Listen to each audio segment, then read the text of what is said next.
ఉమ్మడి ఆంధ్రప్రదేశ్గా ఉన్నటువంటి తరుణంలో ఏపీ డీజీపీగా పనిచేసినటువంటి హెచ్జే దొర హనుమంతు జగన్నాథ్ దొర ఎవరైతే ఉన్నారో ఆయన 3 రోజుల క్రితం చనిపోవడం జరిగింది. ఈ చనిపోయినటువంటి నేపథ్యంలో అయితే చూసుకుంటే యావత్తు 2 రాష్ట్రాల్లో కూడా కన్నీటి పర్యంతమైనటువంటి వాతావరణం నెలకొంది. అసలు హెచ్జే దొర ఎక్కడ పుట్టారు, ఆయన స్థానిక వాతావరణం ఎట్లా కొనసాగింది అనే విషయానికి వస్తే గనక శ్రీకాకుళం జిల్లా మారుమూల పల్లెటూరు అయినటువంటి జడ్జంగి అనే గ్రామంలో అయితే దొర పుట్టినటువంటి వాతావరణం. ఇప్పుడు ప్రస్తుతానికి జడ్జంగిలో ఉన్నటువంటి ఆయన నివాస స్థలం వద్దే ఉన్నాము. ఆయన నివాసం ఎట్లా ఉంటుంది, అయితే ఆయన తిరిగినటువంటి పరిసర ప్రాంతాలు ఏ విధంగా ఉన్నాయి, ముందు ఆయన చిన్నప్పటి నుంచి నివాసంలో ఎలా తిరిగారు, అసలు ఆ ఇల్లు హోమ్ టూర్ అనేది ఎలా ఉందనేది చేసే ప్రయత్నం అయితే చేద్దాం. స్థానికంగా ఉన్నటువంటి జనాలని ఆయన చిన్ననాటి నుంచి ఇప్పటి వరకు కూడా ఆయన ఎలా గడిపారు అనేది కూడా అడిగి తెలుసుకునే ప్రయత్నం చేద్దాం. Let's go to home tour.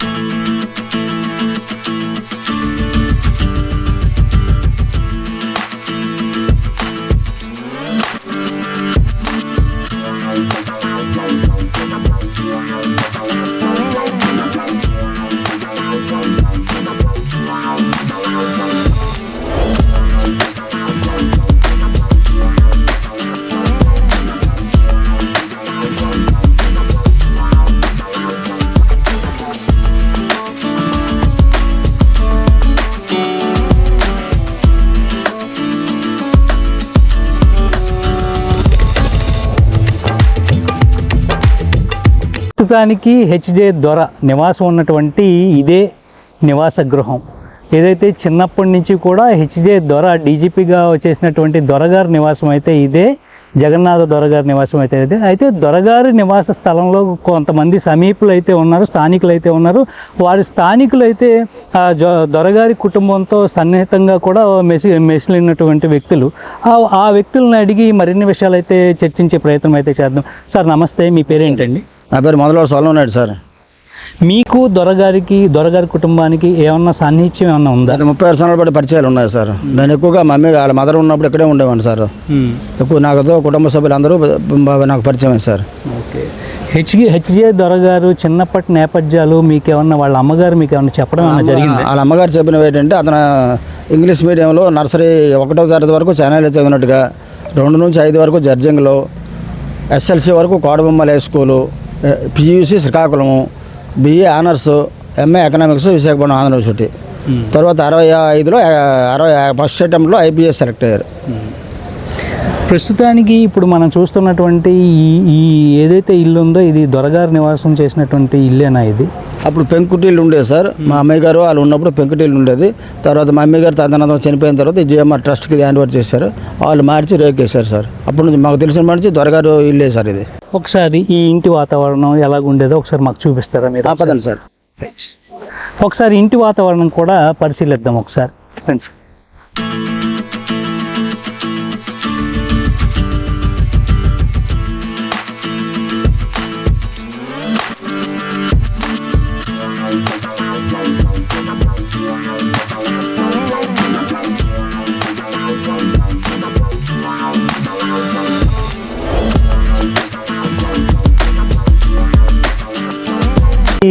ఇప్పుడు మనం చూస్తున్నదైతే ఇది ఒక హాల్ లాగా ఉంది.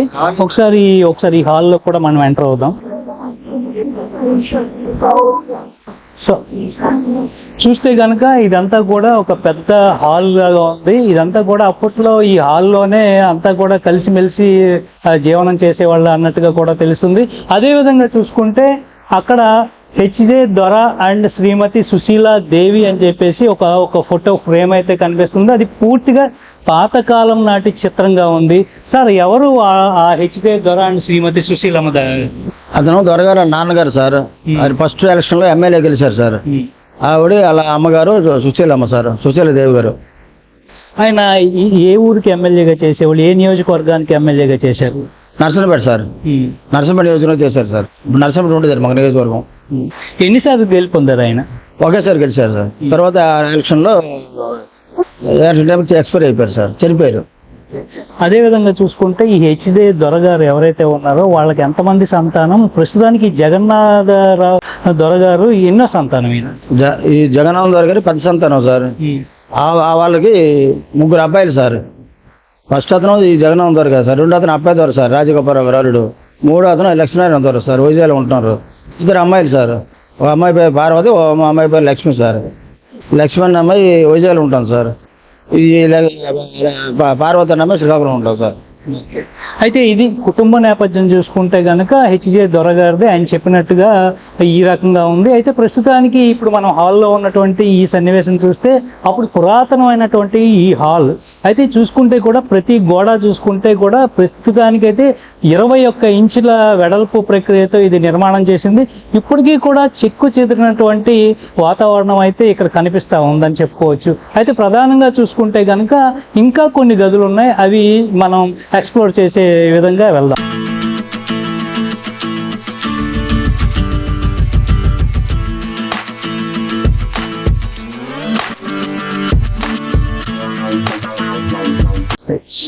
అదేవిధంగా ఇప్పుడు అంతా కూడా మనం ఓపెన్ ఏరియా కింద వస్తే కనుక అప్పటి కాలంలో అయితే వంటగదులు అయితే చాలా, అంటే మన ఇంటికి కూడా కొంత దూరంలో అనేది ఉంటాం గమనిస్తాం.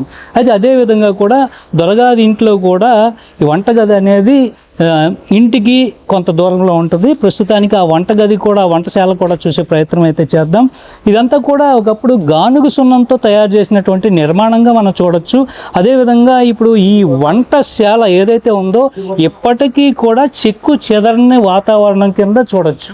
ఒకసారి మనం వంటగది పై రూఫ్ నుంచి కూడా అన్ని గదులు ఒకసారి విశ్లేషణాత్మకంగా చూస్తే కనుక ఇది పూర్తిగా పై రూఫ్ అయితే అప్పట్లో బంగ్లా పెంకుతో నిర్మాణం చేసినటువంటి వాతావరణం అయితే ఉంది. అయితే అది కొంత శిథిలావస్థలో చేరిన తర్వాత ఇది జిఎంఆర్ ఇన్స్టిట్యూట్కి ఇవ్వడం, ఉపాధి కల్పనలో భాగంగా కొంతమంది పిల్లలకి ఇది ఉపాధినిచ్చే విధంగా అయితే ఉంటుందన్నట్టుగా కూడా ఇచ్చిన తరుణంలో దానికి ఈ ఏదైతే వర్షం నీరు పడుతుందన్న నెపంతో అయితే పైన అయితే రూఫ్లు అయితే పూర్తిగా తొలగించి కొత్త రూఫ్ నిర్మాణం చేశారు. అదేవిధంగా వంట ఒకసారి మనం చూస్తే ఇప్పుడు లేటెస్ట్ కాలంలో చూసుకుంటే చిమినీలు అని పెడతా ఉంటాము. అదేవిధంగా చిమినీల వాతావరణం పాత రోజుల్లో ఎలా నిర్మాణం చేశారనేది కూడా మనం కనబడతా ఉంది. ఇక్కడంతా కూడా ఒక స్టవ్ పెట్టి వంట చేస్తూ ఉన్నారు.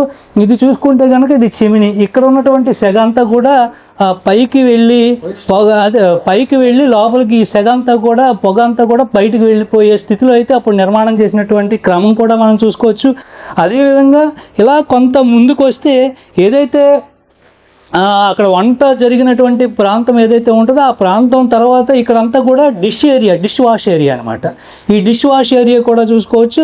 వంటగదికి అనుసంధానంగానే ఈ డిష్ వాష్ ఏరియా కూడా ఇక్కడ మనం గమనించవచ్చు అనమాట. సో ఇదే విధంగా చూసుకుంటే ఇట్లాగే కొంత ముందుకు వెళ్తే అసలు స్టోర్ రూమ్లు ఎలాగ ఉన్నాయి, అసలు అప్పటి నిర్మాణ దశకి చూసుకుంటే కనుక నభూతో నభవిష్యత్ అనుకోవచ్చు. చూస్తే కనుక ఇక్కడ నా మోచేయి వరకు కూడా ఈ గోడ అనేది మందం అయితే గమనించవచ్చు. అంటే దాదాపుగా 21 ఇంచీల పరిమాణంతో అయితే ఇది గానుగు సున్నంతో అయితే నిర్మాణం చేపట్టిందిగా మనకు తెలుస్తూ ఉంది. ప్రతి కిటికీ కూడా ఆ రోజుల్లో ఈ కిటికీలు కూడా ఇట్లాగే ఉండేవి. ఈ కిటికీల పర్యంతం కూడా చూసుకుంటే ఈ రోజుకి కూడా కిటికీ కూడా ఎటువంటి కూడా చెక్కి చెదరం. ఇప్పుడు మనం చూస్తున్నటువంటి ఏవైతే కిటికీలు ఉంటాయో ఇవన్నీ కూడా తుప్పెక్కేసి ఎప్పుడైతే చెదల్లో పట్టినటువంటి స్థితులు కూడా కనబడతా ఉంది. ఈ తలుపులు చూసుకున్నా గన నెక్స్ట్ అదేవిధంగా ఈ వంటగదిలో చూసుకుంటే కనుక ఈ మెస్ డోర్లు కూడా చూసుకుంటే పాతకాలం తీపి గుర్తులు అయితే కనిపిస్తూ ఉన్నాయని చెప్పుకోవచ్చు. అదేవిధంగా కూడా ఇప్పుడు ప్రస్తుతానికి కొంత భాగంలో మనం మిగతా హోమ్ టూర్ చేస్తే కనుక ప్రతి ఇంట్లో కూడా ముఖ్యంగా ఈశాన్య దిశలో అయితే పూజా మందిరాలు ఉంటాయి. అదేవిధంగా చూసుకుంటే కదా ఇక్కడ ఒక పెద్ద తులసి కోట అయితే మనకి ఇక్కడ దర్శనమిస్తుందని చెప్పుకోవచ్చు. ఆ రోజు నుంచి కూడా ఈ రోజు వరకు కూడా ఈ తులసి కోట అదేవిధంగా చాలా మౌల్డింగ్ ఇక్కడ చాలా పద్ధతిగా మౌల్డ్ చేసి కూడా ఈరోజు కూడా తులసి మాతను పూజిస్తున్నటువంటి స్థితి అయితే మనం చూసుకోవచ్చు. ఈ తులసి కోట అనేది ప్రత్యేకంగా శ్రీకాకుళం ప్రాంతంలో ఈ విధమైనటువంటి తులసి మాతను పూజించే విధంగా కోటలు అనేవి కూడా మనం చూసుకోవచ్చు. అదేవిధంగా కూడా ఆనాటి రోజుల్లో అప్పుడు దొరగారు ఉన్న సమయంలో కూడా ఇది పక్కన కూడా బ్యాంకుకి ఇచ్చారు, విశాఖ గ్రామీణ బ్యాంక్ అని అంటున్నారు. అది కూడా మనం చర్చించే ప్రయత్నం చేద్దాం. సార్ ఎప్పుడు ఇది విశాఖ గ్రామీణ 1978లో ఇచ్చారు సార్. ఆ 70 నుంచి మళ్ళీ 2004 వరకు కంటిన్యూ ఉంది సార్. 2004 తర్వాత ఇక్కడ నుండి మా మమ్మీ గారు చనిపోవడం వల్ల సెక్యూరిటీ లేకపోవడం వల్ల బ్యాంక్ అది కొత్తపేట వెళ్ళిపోయింది సార్. ఇప్పుడు కూడా బ్యాంక్ జడ్జింగ్ పేరు మీద నడుస్తుంది సార్. విశాఖ గ్రామీణ బ్యాంక్ ఇప్పుడు కూడా జడ్జింగ్ పేరు మీద ఉంది, కానీ కొత్తపేట షిఫ్ట్ చేశారు. అయితే ఇదే విశాఖ అంటే ఇప్పుడు ప్రస్తుతానికి ఇప్పుడు దొరగారి నివాసం చూసుకుంటే కనుక ఇప్పుడు ప్రస్తుతానికి జిఎంఆర్ ఉపాధి కల్పనలో భాగంగా చాలా మంది స్టూడెంట్స్ ఇక్కడైతే కనబడుతూ ఉన్నారు. ఏంటి పరిస్థితి ఏంటి ఇక్కడ నిరుద్యోగ సమస్య తీరిపోవాలని చెప్పి టైలరింగ్ మహిళలకి అదే అబ్బాయిలకు వచ్చినప్పుడు పురుషులకు వచ్చినప్పుడు ఏంటంటే డ్రైవింగు, తర్వాత ఎలక్ట్రానిక్స్ పరికరాలు, తర్వాత ఏసీ మెకానిక్, రిఫ్రిజిరేటర్ మెకానిక్, ఇవన్నీ ఉపాధి నిమిత్తం పెట్టారు సార్. ఇది అలాగే ఈ మహిళలకి ఎంబ్రాయిడింగ్ కోర్సులు, అలా టైలరింగ్ చేసి కొంత మిషన్లు కూడా సప్లై చేసేవాళ్ళు. ఫస్ట్ నాకు 2 బ్యాచ్లకు ఇచ్చేసారు ఫ్రీగా మిషన్. అలాగే అప్పటి నుంచి ఇప్పుడు కంటిన్యూ కొనసాగుతాం సార్ ఇప్పటి వరకు ఉన్నాం. అయితే ఇప్పుడు జిఎంఆర్కి ఈయన అద్దెకి ఇచ్చారా లేకపోతే ఆయన ట్రస్ట్ ద్వారా ఇది కొనసాగుతుంది? అద్దె ఏం రూపాయలు లేదు సార్, ఫ్రీగానే ఇచ్చారు. వాళ్ళ అమ్మ పేరు మీద ఉపయోగపడుతుంది నిరుద్యోగుల ఉద్దేశం మీద, దీనికి అద్దె ఏం లేదు సార్, ఫ్రీగా ఇచ్చారు. వాళ్ళు కరెంట్ బిల్ కట్టుకుని ఉండమే సార్. ఇప్పుడు డీజీపీగా హెచ్జే దొర ఉమ్మడి రాష్ట్రానికి అయిన తర్వాత ఆయన రిటైర్డ్ అయిపోయిన తర్వాత ఆయన పదవీ కాలం కూడా కొంత ముందుకు అంటే విరామ కాలం. నెక్స్ట్ ఈ కన్న తల్లికి ఉన్న ఊరిని మర్చిపోకూడదు అంటారు. దొరగారు ఈ ఉన్న ఊరికి ఏం చేశారు అసలు? దొరగారు ఉన్న వరకు జిల్లా పరిషత్ హై స్కూల్ కట్టారు సార్ 92లో. అది రోడ్ ఎలక్షన్స్లో ఆ బిల్డింగ్ పోయింది సార్. తర్వాత మళ్ళీ కొత్తగా వంశధారి దగ్గర గవర్నమెంట్ స్థలం తీసుకుని హై స్కూల్ నియమించారు సార్. ఇప్పుడు హై స్కూల్ పూర్తి స్టాఫ్ లేరు సార్. వాళ్ళకి అన్ఎంప్లాయ్మెంట్ స్కీమ్ కింద అందరికీ శాలరీస్ కూడా దొరగారే పోషించుకుంటూ టీచర్లకు జీతాలు ఇస్తూ వాళ్ళకి సంవత్సరానికి ఒకసారి ప్రైజులు ఇస్తూ పిల్లలకి టీచర్లకి బట్టలు ఇస్తూ, అదే అలా జర్జంగంలో శివాలయము, ఒక ఆంజనేయ ఆలయము, శనీశ్వర ఆలయము, శ్రీశైవ ఆలయము, గణేశ ఆలయము, సుబ్రహ్మణ్య స్వామి ఆలయం, సకల దేవాలయాలు, కళ్యాణ మండపం అవి కూడా అతనే కట్టారు సార్. ఇప్పుడు హెచ్జే దొర డిసిప్లిన్లో చాలా కఠినంగా ఉంటారు, చాలా సున్నిత మనస్కుడు అని అంటారు. అంటే ఇంటికి వెళ్ళినా వచ్చినా సరే తన తల్లికి కాళ్ళకు దండం పెట్టి వెళ్ళినటువంటి ప్రసక్తి కూడా ఉందని అంటున్నారు. అది ఎంతవరకు వాస్తవం? ఆ వాస్తవమే సార్. అప్పటికి తల్లి అంటే విపరీతమైన మర్యాద. చిన్నతనంలో తండ్రి చనిపోవడం వల్ల అంతా తల్లి ఆవిడ ఉంది కాబట్టి నమస్కరించడము, అందరూ ఊరి వాళ్ళు గౌరవించడము, అందరికీ పేరు పేరున పలకరించడం, ఊరి జ్ఞాపకాలు అందరితో ఆయన చక్కగా ఉండేవాడు సార్. అదేవిధంగా చూసుకుంటే కాళింగ సామాజిక వర్గానికి హెచ్జే దొర అనేది ఒక దేవుడిగా పిలుస్తూ ఉంటారు. అసలు కాళింగ వ్యవస్థలో అంటే కాళింగ కాస్ట్ కమ్యూనిటీ పరంగా ఆయన ఒక దేవుడిగా ఎందుకు అభివర్ణిస్తారంటే చాలా మంది పోలీసు ఉద్యోగాలు వెళ్ళడంలో దొరగారు ఒక మార్గదర్శి అని అంటారు. అది ఎంతవరకు వాస్తవం? వాస్తవమే సార్. కాళింగంలో అంతవరకు మంచి సరైన పరశురామ పాత్ర గారు ఎప్పుడు చేశారు సార్ ఉమ్మడి ఐజీగా. ఆ తర్వాత చేసింది మా దొరగారే సార్. దొరగారు ఉన్నత ఎస్పీ ఇరిసినాడు ఎస్పీ కాడి నుంచి డీజీపీ వరకు చేశారు సార్. డీజీపీ రిటైర్ అంతా చేసేప్పుడు డీజీపీ చేశారు సార్. విజిలెన్స్ కమిషనర్ చేశారు సార్. ఆయన ఎన్నో ఉన్నత పోస్టులు చేసి ఊరికి ఎంతో ఉపకారం చేశారు సార్. అందుకు ఆయన ఎప్పుడు కూడా మర్చిపోలేకపోతున్నాం మేము. అంటే ఆయన్ని ఆదర్శంగా తీసుకొని చాలా మంది పోలీస్ శాఖలోకి వెళ్ళడానికి చాలా ఉత్సాహం చూపించేవాళ్ళు. అలాగే ఆయన కూడా చాలా మంది పోలీస్ శాఖల్లోకి తీసుకువెళ్ళారని అంటారు. ఆయన అలాగే చాలా మందిని తీసుకువెళ్ళారా పోలీస్ శాఖ? తీసుకెళ్ళారంటే కొంతవరకు కానిస్టేబుల్ కొన్ని సెలక్షన్, కొంతమంది సలహాలు, సివిల్ సర్వీస్కి వెళ్ళండి అని సలహాలు ఇవ్వడము, పక్కా చదువుకోండి అని చెప్పడము, చాలామంది ఉద్యోగులు కోఆపరేషన్ చేయడము, ఊరికి జిల్లాకి ఆయన తెచ్చిన విలువలు ఎప్పటికీ మర్చిపోలేము సార్. ఉన్నత విలువలు సాధించారంటే కాళింగ క్యాస్ట్లో మాకు అందరికి కూడా మంచి పేరు ప్రఖ్యాతి తెచ్చిన వ్యక్తి సార్ అతను. అదే విధంగా చూసుకుంటే ఇంకొక కొంత ప్రాంతం అనేది మనం చూద్దాం. ఇటుపక్కగా తీసుకుంటే ఇది విశాఖ గ్రామీణ బ్యాంక్ అనేది 78లో అనేది ఈ విశాఖ గ్రామీణ బ్యాంక్ అయితే ఇది ఇవ్వడం జరిగింది. అయితే ఇది చూసుకుంటే కనుక పూర్తిగా ఇది బ్యాక్ సైడ్ ఏరియా మనం చూసుకుంటే కనుక ఇది బ్యాక్ సైడ్ ఏరియా. అప్పుడు భవన సముదాయం ఒకసారి పరిశీలిద్దాం. ఇప్పటికీ కూడా ఎక్కడా కూడా ఒక ముక్క అనేది బయటికి రానటువంటి వాతావరణంగా కూడా మనం చూసుకోవచ్చు.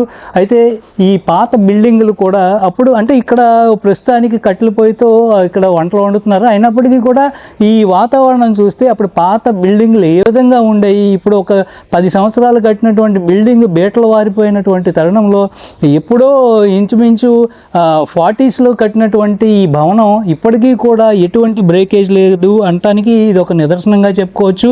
అయితే అప్పటి ఏదైతే నిర్మాణాలు ఉన్నాయో అవి ఇప్పటికీ కూడా చరిత్రకు ఒక ఆయువు పట్టుగా మనం చూసుకోవచ్చు. ఇప్పుడు దొరగారి ఇల్లు పరిస్థితి అయితే ఇప్పుడు చాలా అందంగా ఉంది. ఇప్పుడు చుట్టుపక్కల చూసుకుంటే ప్రతి ఒక్క ఇల్లు కూడా పక్కా బిల్డింగ్లు అనేది మోడర్నేట్గా అయిపోయినాయి. అప్పుడు కూడా ఈ మధ్యలో ఈ భవనం అనేది ఇప్పటికీ కూడా ఒక ఒక చారిత్రాత్మక ఘట్టంగా ఉంది. ఇప్పటికి కూడా ఇది బిల్డింగ్ కూల్చే దిశలో అయితే దొరగారు అయితే ఒప్పుకోలేదు.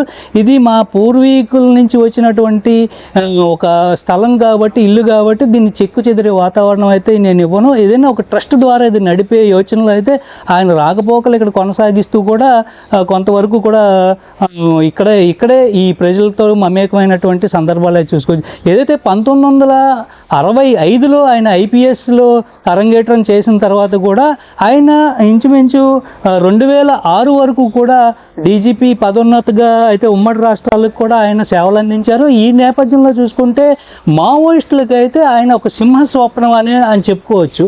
మావోయిస్టులు ఈ డీజీపీ హెచ్జే దొర అనగానే చాలా వరకు కూడా వాళ్ళకి సింహస్వప్నంగానే భావించవచ్చు అనమాట. ఈ నేపథ్యంలో అయితే పోలీస్కి ఒక వన్ని తెచ్చినటువంటి వ్యక్తి హెచ్జే దొర గారు అయినా చెప్పుకోవచ్చు. ఈ నేపథ్యంలో కనుక ఇప్పుడు ప్రస్తుతానికి మనం ఈ హాల్లో అయితే ఉన్నాం. ఈ హాల్లో అయితే జిఎంఆర్ విఎఫ్ వరలక్ష్మి ఫౌండేషన్తో అనుసంధానమైన తర్వాత ఏదైతే 2006లో హెచ్జే ద్వారా రిటైర్డ్ అయిపోయారో ఆయన ప్రైవేటీకరణ నేపథ్యంలో అయితే ఒక భద్రతా సలహాదారుడుగా జిఎంఆర్లో అరంగేట్రం చేశారు. అప్పటి నుంచి కూడా జిఎంఆర్ వరలక్ష్మి ఫౌండేషన్తో అయితే ఆయనకు ఉన్నటువంటి అటాచ్మెంట్ ప్రక్రియలో ఈ ట్రస్ట్ అనేది స్థాపించి ఇక్కడ కొంతమంది పిల్లలకు ఉపాధినిచ్చే భాగంగా అయితే ఇప్పుడు జిఎంఆర్ వరలక్ష్మి ఫౌండేషన్ వారి ఆధ్వర్యంలో జర్జంగి ఇన్స్టిట్యూట్ ఆఫ్ ఎడ్యుకేషనల్ ఎంపవర్మెంట్ అనే దీనిలో భాగంగా అయితే ఇక్కడ పిల్లలకైతే ఉపాధి అనేది కలిగిస్తూ ఉంది. ఇప్పుడు ప్రస్తుతానికి ఇక్కడ ఉన్నటువంటి పిల్లలు ఉన్నారు. వీళ్ళందరూ కూడా ఏం నేర్చుకుంటాకు వచ్చారు తమ్ముడు? డ్రైవింగ్. ఎప్పుడు ఏ క్లాస్ ఎప్పుడు మొదలయ్యాయి? మా క్లాస్ 3వ తేదీ వరకు. అంటే అంతా మీకు ఫ్రీ అన్నా? ఫ్రీయే. ఎలా ఉంది వాతావరణం? బాగుంది. అంటే ఇంటి పరిస్థితి ఎట్లా ఉంది? ఇంట్లో పరిస్థితులు బాగున్నాయి. అక్కడ కూడా చూసారా? లేదు చూడలేదు. సో ఇది అంటే ఉద్యోగ ఉపాధి కల్పనలో భాగంగా శిక్షణా తరగతులు అనేది దొరగారి ఇంట్లోనే పెట్టడం కూడా ఒక ఆనందం కలిగినటువంటి వాతావరణంగా అయితే పిల్లలు కూడా చెప్తున్నారు. అదేవిధంగా చూసుకుంటే కనుక ఇక్కడ ఇంకొక గది అయితే ఉంది. ఇది అప్పట్లో గురుగారు ఒకసారి రండి, ఇది దేనికి ఉపయోగించేవాళ్ళు ఈ గది? ఒకసారి ఇది దేనికి ఉపయోగించేవాళ్ళు? స్టోర్ రూమ్గా వాడుకునేవాళ్ళు. ధాన్యము, బియ్యము, తవుడు, విత్తనాలు, వ్యవసాయం పండించేవారు. మదన ఉన్నప్పుడు అన్ని స్టోర్ రూమ్ గా వాడేవారు సార్. ఇప్పుడు ప్రస్తుతానికి ఇది పిల్లల బెడ్రూమ్, పిల్లలకి ఏమో బెడ్రూమ్ కింద వాడుతున్నారు సార్. అకామిడేషన్ గురించి వాడుతున్నారు సార్. అయితే చూసుకుంటే కనుక ఇదంతా కూడా అప్పుడు ధాన్యం కొట్టుగా ఉండేది. అంటే ఆ పొలాల్లో ఉన్నటువంటి రైతులకి, ఎవరైతే రైతులు ఉంటారో వాళ్ళు నిండుగా ధాన్యం పండిన తర్వాత ధాన్యాన్ని స్టోరేజ్ చేసే ధాన్యాగారాలు ఏదైతే ఉంటాయో కొట్టుల్లో భాగంగా ఆ ధాన్యం కొట్టు కింద ఈ గదిని అయితే వాడుకునేవాళ్ళు. ఈ గది మనం చూస్తే కనుక పూర్తిగా అసలు ఇక్కడ ఈ పిల్లరే చూడండి. ఈ పిల్లర్లో చూస్తే కనుక ఎటు చూసినా కూడా 21 ఇంచుల పరిమాణంతో ఉంది. ఇది స్క్వేర్ టైప్ పిల్లర్. ఈ ఒక్క పిల్లరే చెప్తుంది అసలు నిర్మాణ క్రమం ఎంత గట్టిగా ఉందనేది కూడా. ఈ పిల్లర్లో కూడా ఇప్పటి వరకు కూడా ఎటువంటి చెక్కు చెదరని వాతావరణం అయితే గమనించవచ్చు. అన్నీ కూడా గానుగు సున్నంతో తయారు చేసినటువంటి మొత్తం కన్స్ట్రక్షన్ కూడా ప్రతి కూడా. అయితే పైనకి వచ్చేపాటికి రేకులు అనేవి తొలగించారు. రేకులు అనేది తొలగించి జిఎంఆర్ వాళ్ళు కొత్త రేకులు వేశారు. అలాగే ఇక్కడ పిల్లలకి శిక్షణా తరగతిలో వచ్చినటువంటి పిల్లలు ఎవరైతే ఉంటారో ఆ పిల్లలు పడుకునేందుకు కూడా ఇక్కడ బెడ్లు ఏర్పాటు చేసి శిక్షణా తరగతికి వచ్చేందుకైతే వచ్చినటువంటి పిల్లలకి ఎటువంటి అసౌకర్యం కలగకుండా సౌకర్యవంతంగా ఇక్కడ అనేది తీర్చిదిద్దడం జరిగింది. ఓవరాల్గా మనం ఒకసారి ఇక్కడ చూసుకుంటే కూడా ప్రతిదీ కూడా పాత కట్టడం అనేది ఎంతో అద్భుతంగా ఉంది. దొరగారి ఇల్లు అనే చెప్పుకోవచ్చు. ప్రస్తుతానికి మనం అలాగే బయటికి వెళ్ళే వాతావరణం కూడా చూద్దాం.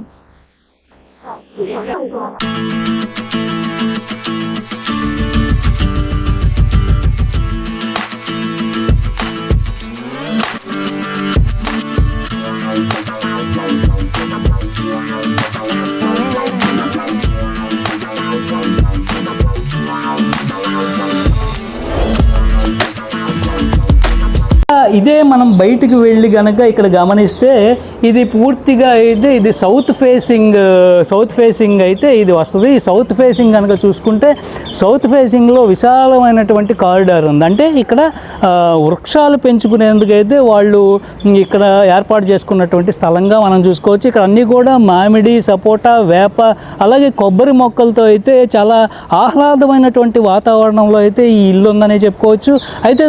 అయితే ఈ ఇంటి వాతావరణం సౌత్ ఫేసింగ్ అయితే ఉంటే కనుక ఇటు చూసుకుంటే 78లో ఆ పెంకుల ప్రక్రియ చూడండి ఒకసారి. వాళ్ళ నిర్మాణం చేసినటువంటి పెంకుల ప్రక్రియ అయితే చాలా పాత ఇల్లు. ఇప్పటికీ ఈ ఇల్లు అనేది చాలా వరకు కూడా ఈస్ట్ వెస్ట్లో కనబడుతూ ఉంటాయి. ఈ ప్రాంతంలో చాలా వరకు కూడా తక్కువగా కనిపిస్తూ ఉంటాయి. అయితే ఇదే ఒకప్పుడు విశాఖ గ్రామీణ బ్యాంక్ జడ్జింగ్కి ఇవ్వడం కూడా జరిగింది. అయితే ఇప్పటికీ కూడా మనం గమనించవచ్చు విశాఖ గ్రామీణ బ్యాంకులో అప్పుడు ఇచ్చినటువంటి బ్యాంకుకి అయితే ఇదే స్టోర్ రూమ్ కింద ఉందన్నమాట. ఈ స్టోర్ రూమ్లో అక్కడ చూసుకోవచ్చు, మన ఇక్కడ స్టోర్ రూమ్ అని కూడా రాసి ఉంది. ఈ స్టోర్ రూమ్లో అయితే పూర్తిగా ఇక్కడ ఏదైతే ఈ బిల్ బుక్స్ కానీ అట్లాగే పొద్దులు కానీ కూడా భద్రపరిచే గది కింద కూడా మనం చూడొచ్చు అనమాట. అదేవిధంగా ఇక్కడ కూడా ఆఫీస్ రూమ్ ప్రస్తుతానికి అది ఇంకొక ఆఫీస్కి ఇచ్చారు, అది తాళం వేసి ఉంది. అయితే ప్రస్తుతానికి ఓవరాల్ వ్యూ చూసుకుంటే కనుక దొరగారు ఇక్కడ తన చిన్నప్పటి నుంచి కూడా ఇక్కడ విద్యాభ్యాసం అట్లాగే 10th వరకు ఇక్కడ చదివారు. తర్వాత వైజాగ్లో చదవటం జరిగింది. ఆయన MA ఎకనామిక్స్ చేసినటువంటి వ్యక్తి. తర్వాత కూడా 1962 తర్వాత 62లో ఆయనకి ఐఏఎస్ వచ్చినా సరే ఈయన IPSకి అర్హుడని చెప్పేసి అప్పుడు IPSలో అయితే ఈయనకి అరంగేట్రం చేశారు. IPS 1965లో ఈయన IPSకి సెలెక్ట్ అయిన తర్వాత అలాగ అంచెలంచెలుగా పదోన్నతులు పొందుకొని చెప్పేసి 1996 నుంచి కూడా 2006 వరకు కూడా సుదీర్ఘంగా ఆయన DGPగా కొనసాగిస్తూ కూడా చాలా ఉన్నత శిఖరాలకు ఎదిగారని చెప్పుకోవచ్చు. DGP HJ దొర అంటే శ్రీకాకుళం వాసి కంట ముందు ఆంధ్రప్రదేశ్ DGPగా ఎవరైతే ప్రముఖులు ఉంటారో వాళ్ళందరికీ కూడా ఈరోజు సన్నిహితమైనటువంటి వ్యక్తి. DGP మరణం అనేది యావత్తు 2 రాష్ట్రాలని కలవరపాటుకు గురి చేసింది. ఈ నేపథ్యంలో ఆంధ్రప్రదేశ్ సీఎం కావచ్చు అట్లాగే తెలంగాణ సీఎం కావచ్చు ఇద్దరు సీఎంలు కూడా ఆయన అంత్యక్రియల్లో పాల్గొన్నారు. అలాగే పోలీస్ శాఖ కూడా ఘన లాంఛనాలతో అయితే ఆయన అంత్యక్రియలు నిర్వహించడం జరిగింది. ఏదైనా ఇలాంటి వ్యక్తులు చాలా అరుదుగా ఉంటారు, అరుదుగా పుడతారు. ఈ నుంచి మనం తెలుసుకోవాల్సినటువంటి విషయాలు చాలా ఉంటాయి. ఆయన బ్రతుకుండగా చాలా ఇంటర్వ్యూస్ ఇచ్చారు. ఆయన చనిపోయిన తర్వాత ఆయనకున్నటువంటి ఏవైతే ఆయన చేసినటువంటి సేవలు కానీ ఆయన ఇచ్చినటువంటి మార్గదర్శకాలు కానీ చాలామందిని నిలబెట్టిందనే చెప్పుకోవచ్చు. ఈరోజు శ్రీకాకుళం జిల్లాలో చూసుకుంటే కళింగ కమ్యూనిటీ అనేది ఎక్కువ. కళింగ కమ్యూనిటీలో ఈయన ఒక ధీరశాలిగా కూడా గుర్తింపబడ్డారు. అలాగే కళింగ కమ్యూనిటీలో పోలీస్ శాఖలో ఈ రోజుకి చాలామంది ఉన్నారంటే ఆయన ఒక మార్గదర్శిగా కూడా అందరూ కూడా ఆయన కొలుస్తూ ఉంటారు. అదేవిధంగా ఒక కళింగ కమ్యూనిటీ అనే కాదు మిగతా కమ్యూనిటీలకు కూడా ఆయన చాలా దేవుడిగా కొలుస్తూ ఉంటారు. అయితే ఇప్పటికీ కూడా HJ దొర అంటే ఆయన ఇప్పటికీ స్వర్గస్థుడైనా కూడా ఆయన ప్రజల గుండెల్లో దేవుడిగానే కొనసాగిస్తూ ఉంటారు. సో ఇలాంటి ఇంటర్వ్యూస్ చూడాలనుకుంటే subscribe to my channel. So signing off Rautula TV.